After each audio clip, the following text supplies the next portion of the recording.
Gentlemen, welcome back to the Conflict Zone, your go-to source for insightful discussions on international affairs, law, and security. I'm your host, Dr. Christian Barrientos Ichaso, and today we have a truly exceptional episode lined up for you. We're diving deep into the heart of the matter, exploring the unfolding events in Ukraine and shedding light on the expertise of a distinguished journalist who has covered such critical international conflicts. Our featured guest needs no introduction to those who closely follow military and intelligence matters. With an impressive career spanning numerous renowned media outlets, Martin Arostegui stands as a beacon of experience and knowledge in his field. Martin Arostegui's remarkable career.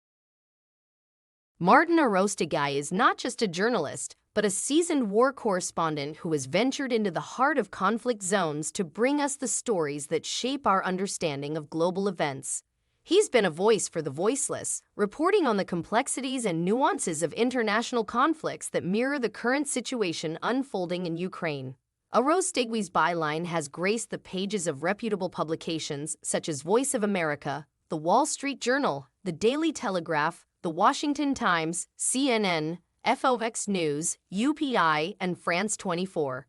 His reporting has provided invaluable insights into the world of military operations, intelligence strategies, and geopolitical dynamics. Twilight Warriors, exploring military special operations. But Martin Arostegui's influence doesn't end with his reporting. He is also an accomplished author, having penned the enlightening book Twilight Warriors. This book delves into the world of military special operations, shining a light on the brave men and women who undertake covert missions to ensure our security.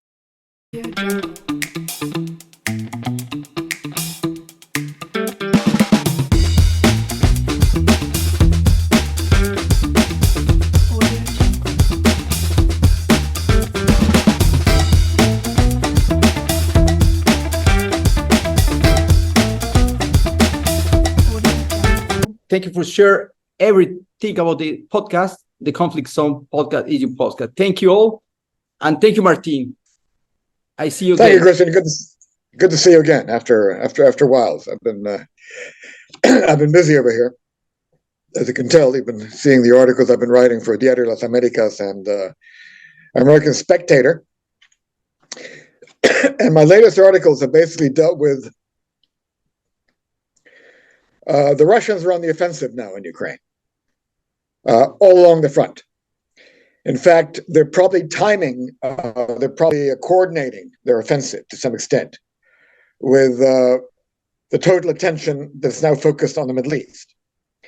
You have global attention now focused on Gaza, on the war between Israel and Hamas, on the terrible, very bloody urban warfare going on now in Israel, in Gaza, between the Israelis and Hamas, the growing war and the growing confrontations in the northern border between Israel and Lebanon, as well as the increasing number of U.S. airstrikes against Hezbollah and Iranian-backed militias in Iraq and Syria, which are conducting attacks on American bases.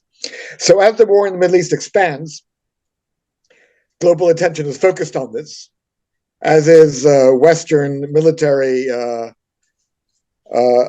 attention as well, in terms of supplies and resources going to the Middle East that now have to go to support Israel and support American operations in the Mideast region that are intensifying. Russia is taking full advantage of this by launching what I would call a winter offensive. I mean, I would not term it as anything less. It is a full-blown offensive all along the 800 to 1,000 kilometer front with Ukraine in eastern Ukraine, at several points, concentrated, of course, in two or key areas whose capture is of strategic and tactical importance to the Russians. The Ukrainians are fighting back quite effectively in some places. They are even launching their own offensive, taking advantage of a very weakly defended Russian position in the southwestern part of the front, in Kherson, around the river Dnipro, which I will go into later. But the Russian offensive all along the front is complete. It is brutal. It is as bad as it was last year when they finally took Bakhmut. They're concentrating their forces basically in an area called Avdiivka. It's a town near their occupied capital of Donetsk, their occupied capital of eastern Ukraine called Donetsk in the Donbass. And control of Avdiivka not only would secure their control over Donetsk, but it would allow them total control of the entire railway system running through in eastern Ukraine. It would virtually give them 3 railway lines through which they can supply their own their troops, their logistical bases, and greatly strengthen their position there. This is very, very key to the Russians. They have to get Avdiivka. It's not only a military, but as well as a political objective for them. So they're throwing everything they can into it. It's very difficult to tell how many troops they actually have concentrated there. I've been told they've got 50,000. They can easily reinforce that because, I mean, the number of Russian troops now in eastern Ukraine is calculated to be 400,000. That's according to the Pentagon estimates. And they are trying to surround Avdiivka, very much the same as they did with Bakhmut, except with Avdiivka, it may be a little bit easier for them to do it. They're better positioned to do it. They've already taken control of the southern area, or are disputing it in very heavy combat with the Ukrainians. The Ukrainians claim they're not in control. The Russians claim they have penetrated the area, and they're currently fighting the Ukrainians in this industrial area just south of the town itself. They're also moving, and this is a key move, they're trying to move through the north to cut off the Ukrainian supply lines to Avdiivka. And if they do that and circle the Ukrainians, then Ukraine's position there is toast. They've had it. So it's difficult to see how the Ukrainians can hold out indefinitely. Okay, I won't at this stage say how long they will, or how long it has to be, or how long they can, but certainly they can't do indefinitely. The Russians are launching human wave assaults. They've already launched 2 human wave assaults in which they've lost already thousands of men, hundreds supposedly of armored personnel carriers and tanks. They're launching airstrikes at positions along Avdiivka. The Ukrainians are having a very difficult time responding because the Russians have succeeded in destroying a lot of their already limited air capacity. They're bombing, as I've been told, they bombed the town with the phosphorus incendiary bombs. The Ukrainians have pulled all kinds of surprises before, but again, it's difficult to see how they can resist for very long under these circumstances. They're managing to hit the rear areas. They're managing to take launch Lancet drones, these very new precision guided drones, into the Ukrainian rear areas and actually hitting some of the batteries, the artillery batteries, giving them the only support they have, the only fire support their positions in Avdiivka have. And they've been taking out some of them. And so if they take out a significant number of Ukrainian artillery batteries, again, it's difficult to see how Ukraine can hang on there. I assume they'll reinforce them. They are receiving a trickle of new supplies from NATO. But the Ukrainian position there is very, very, very, very difficult and very precarious. They're also launching a pretty strong offensive way up in the northeastern corner of the front against Kupiansk, which was actually liberated by Ukraine last year when they launched this offensive along Kharkiv, which they recovered an entire province. And this was the last city that they liberated, Kupiansk. The Russians are launching a pretty concerted offensive there. The latest is that the Ukrainians are retreating from some of the areas. The Russians say they've routed entire units, that they're running away. This may be exaggerated, but the Ukrainians certainly don't seem to be fighting,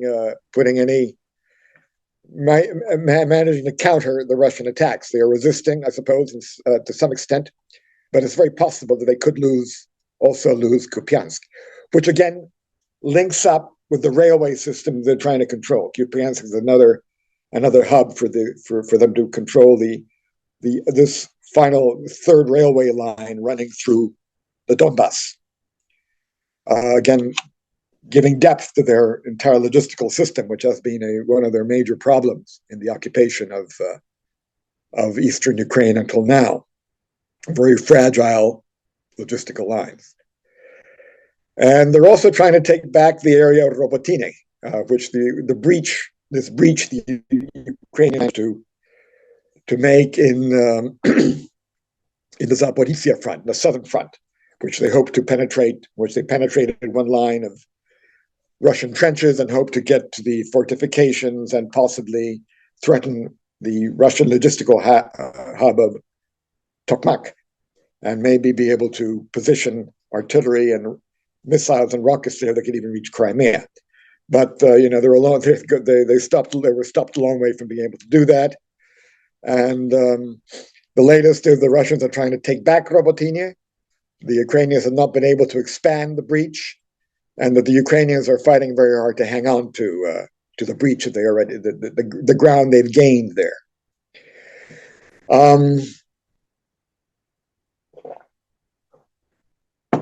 The only good news is, along, as I said before, in the southeastern, in Russia's rather exposed southwestern flank, along the Dnipro River and the area of Kherson. If we recall, last year when Ukraine had its about a year ago, when Ukraine had its very significant advances, not this summer, but the summer before, they forced the Russians to retreat from positions on the western side of the Dnipro River, where they held the entire city of Kherson, which is on the river itself. It's connected by a bridge. They had to withdraw all their forces to the eastern bank of the Dnipro, where they which they've maintained until now. And in fact, when they blew up that dam at the start of when the Ukrainians were launching the summer counter-offensive, it was to flood that area so as to prevent any Ukrainian military operations in the Dnipro area, because it's all very marshy, very flat, very swamplands, which can be easily flooded. And the Russians succeeded in doing this, and which is the reason that the Ukrainians were not able to move on this very exposed Russian flank earlier. But now they're doing it. And the Russians are rather slow, to notice weaknesses in their lines. They have not reinforced this area sufficiently to be able to prevent, I wouldn't say very significant, but a fairly strong Ukrainian force made up of very elite Marines and special forces from landing on the Russian-occupied eastern bank of the Dnipro. And they are managing to hang on. I mean, they have made 2 or 3 beachheads. They have managed to put some armor across. They made penetrations, according to the Ukrainian Defense Ministry, up to 8 kilometers into Russian-occupied areas in some places. The Russians are having a very hard time. It's a very difficult area in which to move any amount of troops or any amount of armor or any amount of artillery or anything like that. So they're having a very hard time moving the necessary forces they need to counter the Ukrainian offensive here. So I think there is hope the Ukrainians may be able to perhaps force the Russians to move troops, redirect troops and resources that they maybe originally wanted to have for Avdiivka and Bakhmut and Kupiansk and Robotine to the Dnipro to fight off a possible Ukrainian encirclement. Possible, I would say, possible with a big P. They would need a lot more men across the river to do this. Russian positions in Kherson, in the city of Kherson. So that's the only thing that the only major advance the Ukrainians have been able to make and against the Russian counteroffensive elsewhere. They have this Russian flank, this exposed Russian flank under threat. The Russians are having to deal with it, and it's questionable at this point whether they can mobilize sufficient troops there without compromising or weakening their positions elsewhere along the front where they're launching this big offensive. Now, the offensive is not only, of course, being launched by land. There is also they're expected to launch massive drone and missile attacks on the Ukrainian power grid. This is what the Ukrainians expect. Night before last, they launched an unprecedented drone attack on the Ukrainian power grid. And in fact, Ukrainian services had predicted this. They said that when temperatures began to get near zero or below, they would launch. They expected an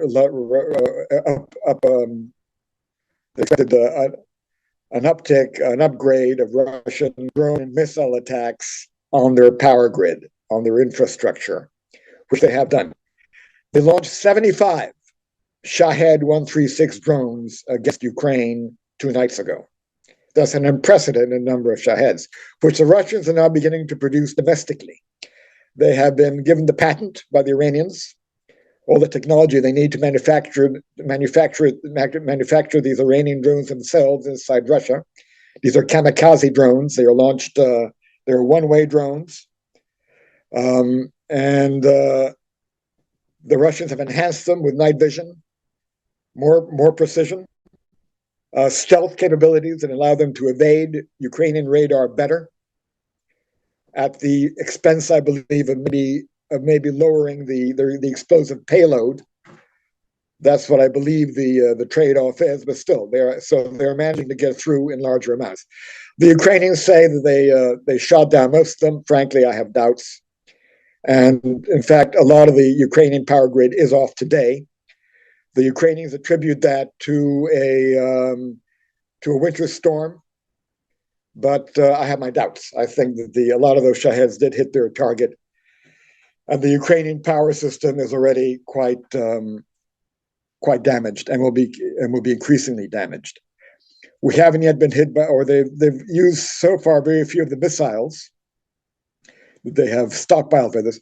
The Ukrainian Defense Ministry says that the Russians have stockpiled 800 missiles in the Crimea to use in their offensive against Ukraine, in the winter offensive against Ukraine. A lot of these, of course, are these hypersonic missiles, which evade most air defense systems, except for the Patriot, and which, of course, can create tremendous amount of damage because the Ukrainian air defense systems are simply unable to counter them. Among the aid that the Ukrainians are getting from the U.S. and Europe is increased air defense systems. I believe the U.S. is sending additional Patriot systems. But of course, almost all aid to Ukraine now has to be in air defense because that's the only thing that's going to allow them to survive the winter. They can largely forget offensive weapons. How this is going to affect their artillery positions in the front is questionable. This is the situation there. Doesn't look good for the Ukrainians. I mean, the only good news that they've received is that the F-16s, which have been promised by the U.S., which the U.S. has authorized Denmark and the Netherlands. They're two main NATO countries that use American F-16s or have them in their arsenals, to transfer them on to Ukraine. That these are beginning to arrive. That 42 have been promised, and a few, unspecified number, have already arrived in Romania, from where they're supposed to be transported by land into Ukraine, where they will be based in secret locations. They will maybe arrive in disassembled parts, so they can be so they can't be easily traced or intercepted. And also in Romania is where the Ukrainian combat pilots, are undergoing their final stages of their training to fly the F-16s. I think once the F-16s are in operation in Ukraine, I think that they will have, I don't care what the Russians say, they're going to knock them all out of the sky. Their defense minister, Sergei Shoigu, has said he's going to knock them all out of the sky. I'm not convinced. I think if they're carefully based, protected, that they will have an impact. They can serve as platforms to launch missiles against Russian positions. They can certainly they can also counter Russian air superiority, fighting the Su-35 and the new Su-35, Su-34, and Su-57, latest generation Russian aircraft. Actually, they're in some ways superior to the F-16s. However, the F-16s have this vast over-the-horizon capabilities. They can pick out and hit targets at distances of over 1,000 miles. So, which will allow them to certainly counter the Russian air superiority. I think that's undoubtedly. They will serve as defensive weapons. But as to whether it'll make any, possibly rescue Ukraine from from being destroyed by the kind of Russian missile and by the kind of missile and air capability that the Russians are now grouping up, are now putting together. So in that sense, I think Ukraine may be able to defend itself against the Russian onslaught in those terms. But as to whether it will have any effect on land, I think it's highly questionable. My own guess, my own estimate of the Russians will succeed in taking Avdiivka. I mean, they will do it like they did in Bakhmut, even if they have to lose tens of thousands of men, and that they will be able to strengthen their position along the front. Unless, of course, the Ukrainians can threaten their southwestern flank to the extent that that they're no longer capable of putting in the resources they can in Avdiivka and other areas along the eastern front in the Donbass. So that's a wild card. That's a small possibility there. Now, the other problem Ukraine is having, is far from being all just on the battlefield. They're losing support, or the support is being undermined in the United States and Europe. They're having increasing diplomatic problems, political problems, in securing the kind of aid, the volume of aid that they've until now been getting from the United States and other NATO countries.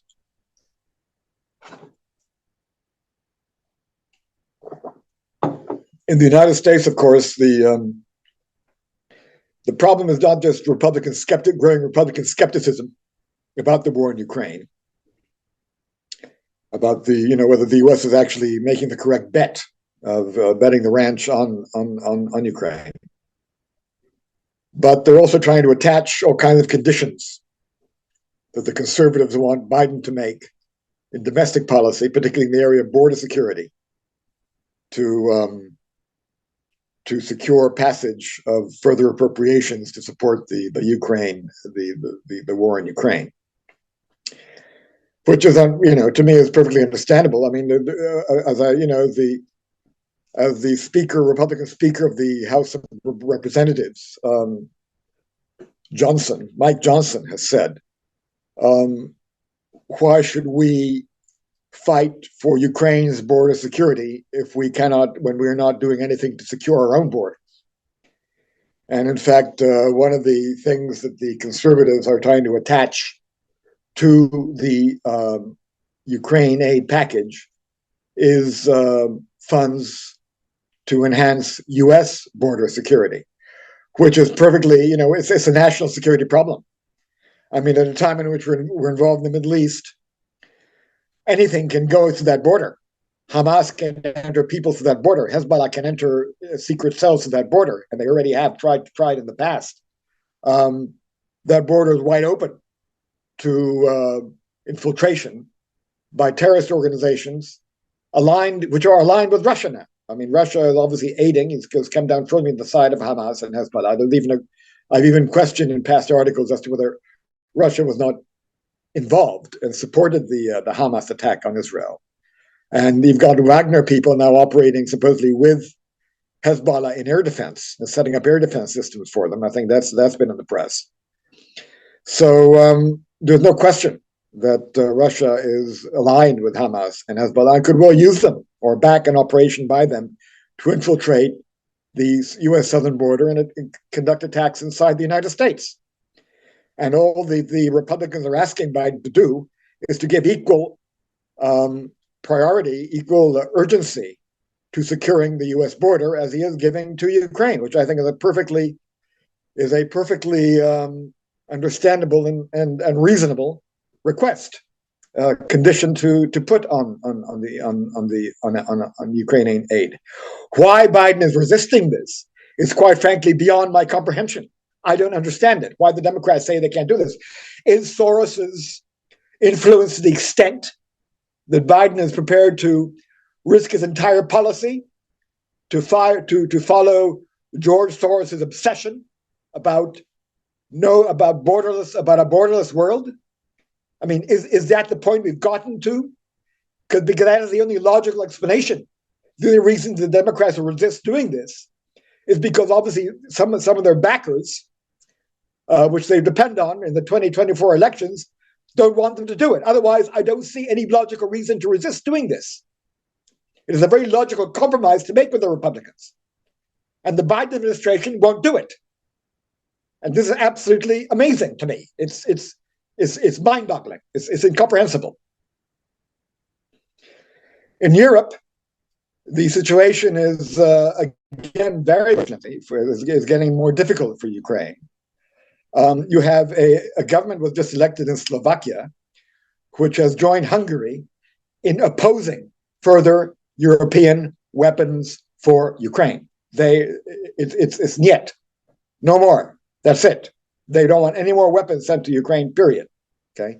Now, these are two relatively small countries. Their contribution to the Ukrainian war effort has been relatively small, although Slovakia actually supplied Ukraine with some Russian Su Sukhoi fighters from their own arsenals, which have proved very important for Ukraine. But so they aren't going to get any more of those. But still, I mean, it's relatively that. I suppose Ukraine can survive that. But you've got now the Prime Minister of Italy, Giorgia Meloni, saying privately in a private conversation that was overheard, supposedly through hackers and all that. But anyway, it's quite clearly she said it. Maybe she meant for the world to know this, that there is growing fatigue among Europeans in the European Union about giving more aid to Ukraine. That they're tired of it, that they're looking for a negotiated way out. And this is the position of most European countries. I mean, they all want some sort of negotiated way out. France has been wanting one for a very long time. They played it down at the time of the counteroffensive, in which they gave Ukraine some weapons, some missiles, some artillery, some armored vehicles, and so on. But Macron made it very clear last year that he favored and he saw a negotiation with Russia as the only way out of this war. That's again. I mean, I think the pressure on the part of the Europeans on Kiev, on Zelensky, to start trying to find a way of negotiating with Russia, which would ultimately mean that Russia has to stay, which will ultimately lead to the partition of Ukraine. There is no way that Russia is going to take its troops out of eastern Ukraine now. I mean, forget it. That's not going to happen. Voluntarily, no way. And obviously Ukraine can't push them out. General Mark Milley, the outgoing chairman of the Joint Chiefs of Staff, said this a year ago. I mean, he didn't see any prospects of Ukraine being territory lost to Russia. And in fact, it now looks Russia may actually be gaining some more territory from Ukraine. That's the way it looks like at the moment. In fact, I think Russia is maybe launching this offensive to position itself to have as much territory, Ukrainian territory, under its control when it does eventually sit down with the Ukrainians to devise a negotiated partition of the country. Zelensky has said no. He's until now, although it's beginning to dawn, or it's beginning to. I think some of his advisors are beginning to advise him that this is inevitable, and that we may end up with a divided Ukraine, the same way as the world lived with a divided Germany during the entire Cold War. I mean, it's between 1945 and about 1990, you're talking about 45 years, there was a divided Germany, as you very well know. And in fact, the Russians would be occupying a much smaller part of Ukraine today than what Russia occupied of Germany back then. They occupied half of the capital, if we recall. They occupied half of Berlin. The Russians have so far captured no major Ukrainian urban center. Nothing. They're nowhere near Kiev. They're nowhere near Odessa, or at least in any viable position to threaten it, or threaten that they could capture it. So they don't control any of the major Ukrainian cities, any of the major Ukrainian capitals.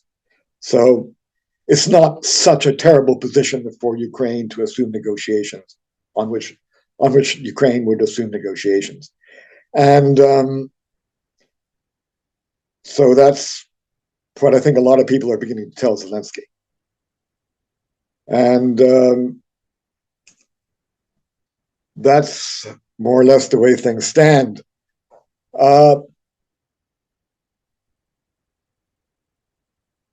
Christian, do you have any questions?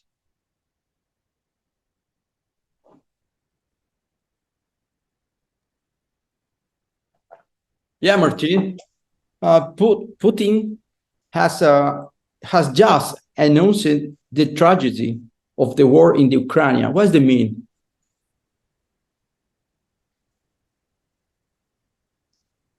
He announced it. He announced the tragedy.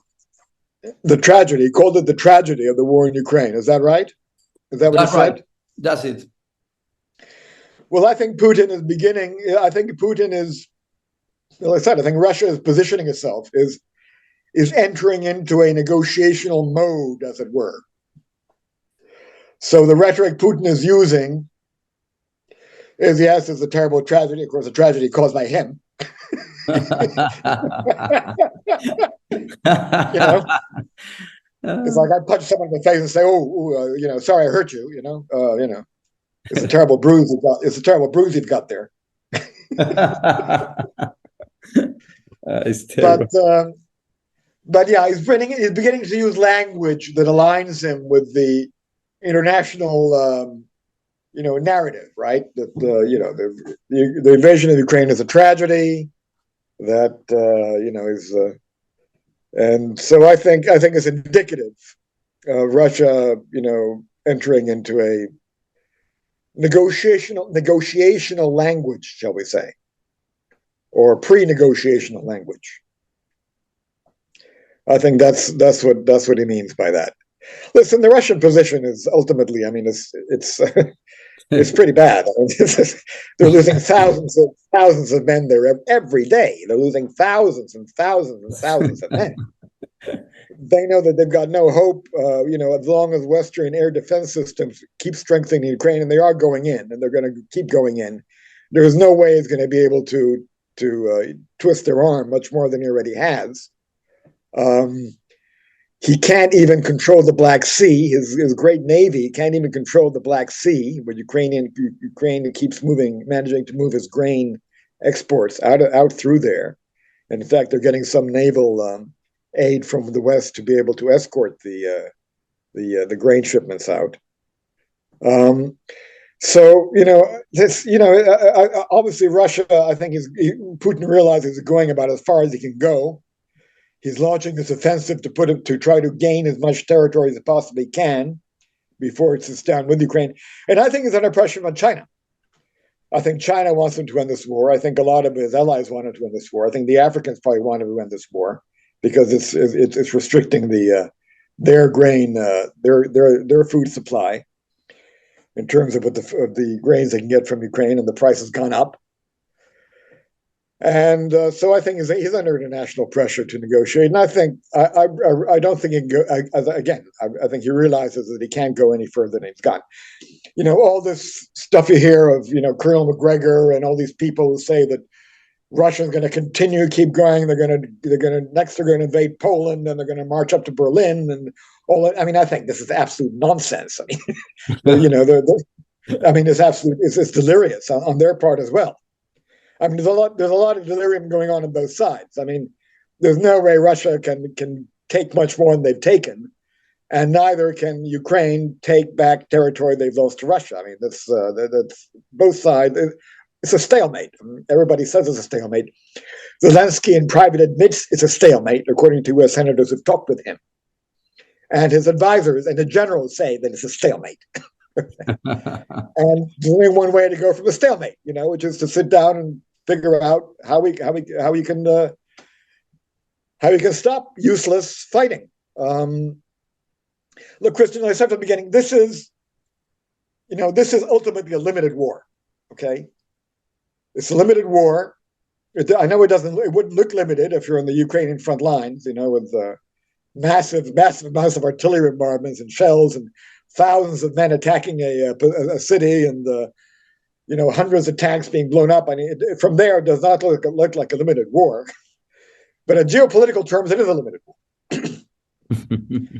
There is, there's a limit to how far Russia can go in its war effort against Ukraine without triggering a NATO response. No, as I was saying when we ran out of time there, and thanks for giving me the extra time because I think it's important for people to understand this. This is a limited war. I mean, it's not, as I was saying, it certainly doesn't look like a limited war if you're up in the front lines in Ukraine. When you're being hit by air, drones and air bombardments and massive artillery bombardments and thousands of men attacking trenches. No, it doesn't look like a limited war. But in geopolitical terms, so far it has been kept as a limited war. I mean, Russia has not hit anything outside of the Ukraine theater. It hasn't, say, conducted strategic bombings of military industrial facilities in NATO countries supplying weapons to Ukraine, right? There's a limit to what Ukraine can do against Russia. In fact, it's been told me that the Ukrainians could have, continued across the Russian border in several points at several times, and they haven't done it. Okay, and although they've conducted limited strikes against Russia, there's a limit to what NATO will let them do.